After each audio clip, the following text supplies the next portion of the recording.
And Pierce Brosnan, of course, himself is Irish. But the movie's set in America, so... One of these keyboard things. You can actually skip to the intro to that, too, when I was talking. I don't know why the video changes like that.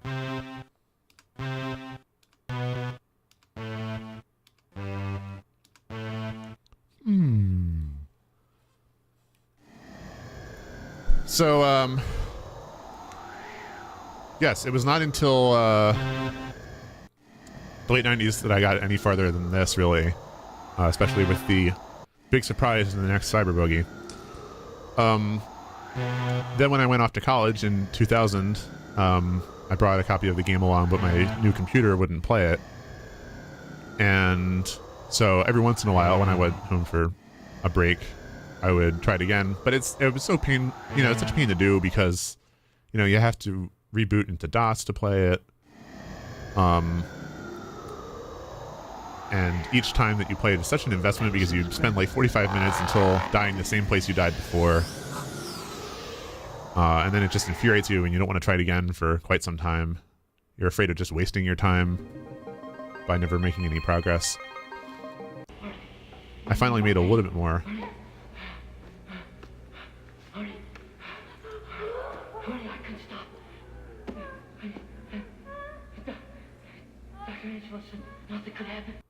In 2003 or so, when I got, just a little bit more effort putting it in. But then then I just kind of stopped caring for a while. I was like, well, that computer will be there. I'll work it out later. In 2008 or 2009, the computer was put into storage, and then I really started worrying because, I never actually beat the damn thing. What if I never got a chance to, find a computer that it would play on again? A friend of mine alerted me to DOSBox, which is what I'm playing on now. And, so of course I'm very grateful to him, but I think he now finds it perhaps a bit of a bad idea because now I just keep talking about it and talking about doing this let's play and talking about beating the game. That was in the summer of 2009.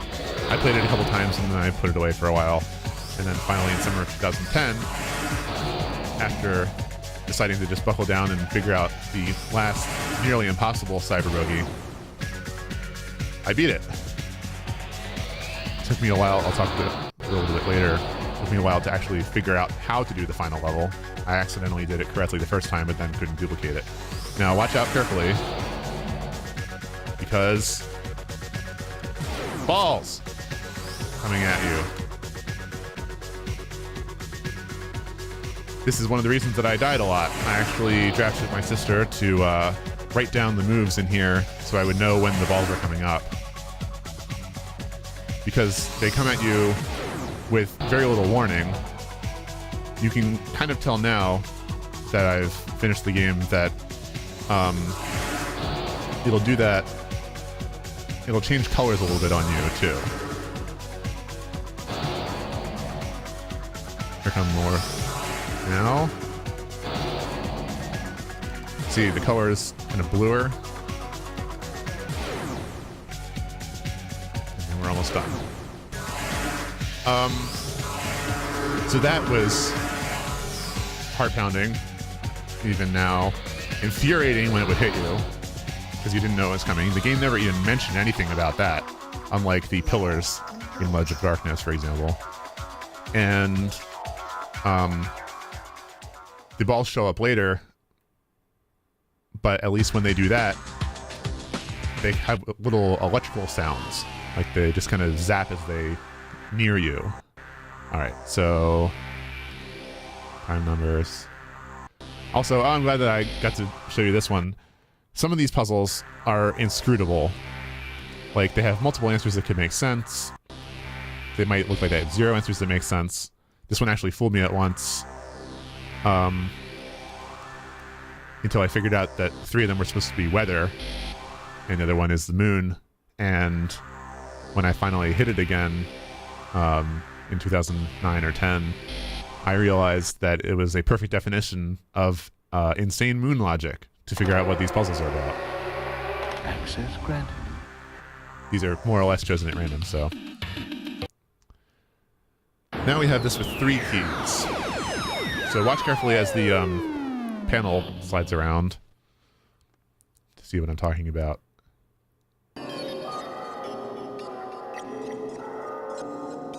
Like, that one that you just saw looks a little more normal, I think. But then when it slides back, it kind of has an extra flourish when it starts going, like its head bobs. Why would it do that?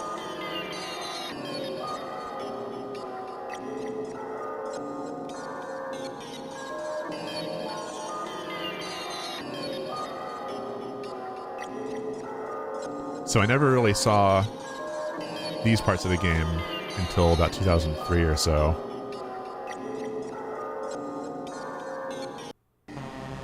Up next is another infuriating version of Ledge of Darkness. It's actually 2 in a row, I think. Although it all counts as one level. So for a while that was kind of hit or miss whether I would actually get through it or not. And meanwhile, I'm looking in the manual at 3 other kinds of levels that have to show up. Also, I haven't mentioned, but when you die... Oh, what on earth?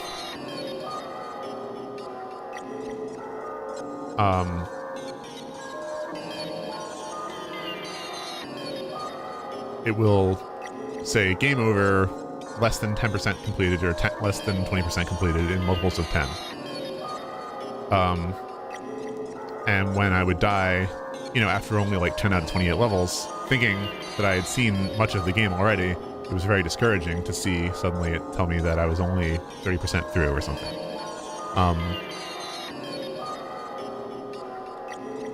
So I knew that I had only 3 more types of levels to see, but lots of actual repeats, some of them pointless, to actually go through.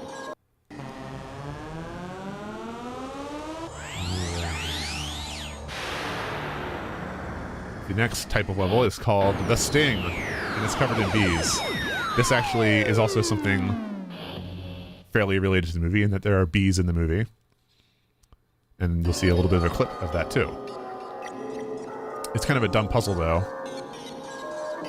Okay, now notice also this, we already just did this one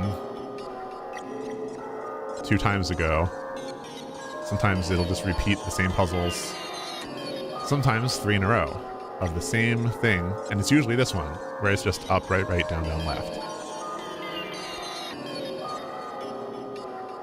Anyway, the level 10, the maze, it doesn't really even introduce that there's a maze, contains deadly cyber bees. You must guide them to their doom so that you can pass safely. There are 3 colored icons along the maze and an OK icon. These toggle doors of the same colors. When you are satisfied that you have oriented the doors correctly to send the cyber bees to their deaths, select the OK icon and the bees will be guided into the maze. Of course, if you choose incorrectly, the cyber bees will be released. And it sounds kind of like a cool thing. It's, you know, a basic sort of puzzle. I built up a lot of anticipation for it. You know, I wondered if it might be kind of short on time or like give you something confusing to do. No. In fact, it's always the same puzzle. So it's very easy to verify that you have it right. You'll notice that the music here has much more of a thumping bass synth line here. And here, like butt cam here, they start getting really creative with the angles. They usually give you enough warning for what you need to do. Not always though. And it starts giving these funky angles, and since you're used to the angle suddenly changing when you've done something wrong, the game at this point especially starts just messing with your head. Like you'll see something from a weird low angle and you're like, oh no, what did I do? I have not actually messed up yet today, but hopefully you will not actually see that happen. See, who would make that jump there? He's almost about to fall off. But I do like the music. I like Rosco just randomly hooting in the background. See, there's another, like, you think that he's going to do the death animation, especially if you've seen the death animation. But no, you just jump onto the weird factory floor thing. And you get to watch your own butt as these things come at you. They're not usually too bad. You usually see what's coming up. You also notice that these are sometimes flipped themselves vertically, or on the vertical axis. So Rosco comes at you from a different angle. And then at this point you start listening to tell if you're going to hear the big pillar music again, because it's not a crapshoot anymore for me, but it's still kind of annoying. I think you have to make one more jump here. Jump.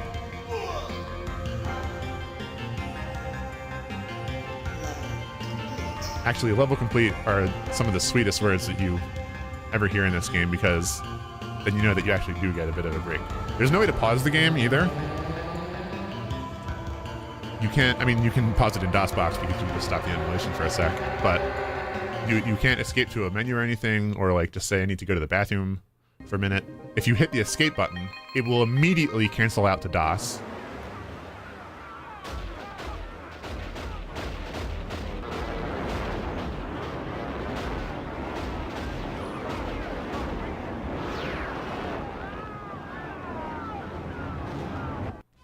It's really kind of ridiculous. And actually, I'll take some time now to talk about, it seems almost as if the game is based on a bit of an arcade feel. It has like this giant long attract screen at the beginning that gives you some backstory. When you lose a life after the ridiculous death animation, it asks if you want to continue by giving you a 5-second countdown to press enter. By the way, at least the pre-rendered B video does seem to match the shape of the maze, which is nice because it's always the same maze. You only have 3 lives. You can never earn more, which seems to remind me of ports of arcade games that you can keep on playing if you put another quarter in, like T2, the arcade game.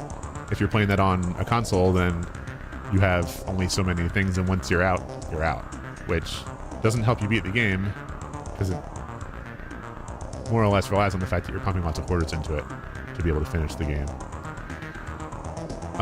Also, it reminds me a little bit, based on all the pre-rendered video and stuff, of like, you know, Dragon's Lair sort of Laserdisc branching games. There is a Sega CD version of it that I don't have, but I'm looking at trying to find a copy of, that I think is the same gameplay. I don't know if the video is any better in terms of color depth, resolution, and so on. But I wouldn't be surprised if it was a little better. Okay. Now we're done with this.